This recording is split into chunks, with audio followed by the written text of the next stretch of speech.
இடியாப்பத்துக்கோ ஆப்பத்துக்கோ தேங்காய் பால் ரெடி பண்ணுவீங்கல்ல, தேங்காய் பால் ரெடி பண்ணிவிட்டு தேங்காயோட சக்கையை கீழே போடாதீங்க. சூப்பரான தேங்காய் பர்பி ரெடி பண்ணலாம். இப்போ தேங்காயோட சக்கையை வந்து கடாயில் போட்டு நல்லா வறுத்து எடுத்துக்கோங்க, வாசனை வர வரைக்கும். நல்லா வாசனை வந்ததுக்கப்புறம் ஒரு பிளேட்டுக்கு மாற்றிட்டு 1 கப் தேங்காவுக்கு 2 கப் சக்கரை போட்டு கொஞ்சமாக தண்ணி ஊற்றி நல்லா கிண்டிக்கோங்க. சக்கரை எல்லாம் கரைஞ்சி நல்லா பாகுபதம் உள்ள முருகலா அந்த பாகுபதம் வர வரைக்கும் ஒரு 4-5 கம்பி பதம் வர வரைக்கும் பாகு வச்சுக்கலாம். கொஞ்சமாக ஃபுட் கலர் போட்டுக்கலாம், வேண்டாம்னா ஸ்கிப் பண்ணிக்கலாம். நல்லா பாகு வந்ததுக்கப்புறம் வறுத்து எடுத்து வச்சுக்க தேங்காவை சக்கரை பாகில் போட்டு நல்லா கிண்டுங்க.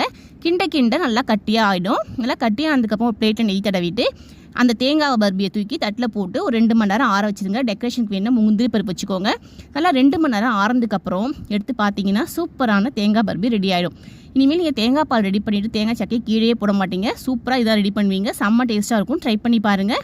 இங்கே பாருங்கள் எவ்வளோ சூப்பராக இருக்குன்னு. நீங்களும் உங்கள் வீட்டில் ட்ரை பண்ணி பாருங்கள். உங்கள் கிட்ஸ்க்கு எல்லாருக்குமே ரொம்ப பிடிக்கும். நம்ம வீடியோ ஃபஸ்ட் டைம் பார்க்க மறக்காமல் சப்ஸ்கிரைப் பண்ணிக்கோங்க. தேங்க்யூ.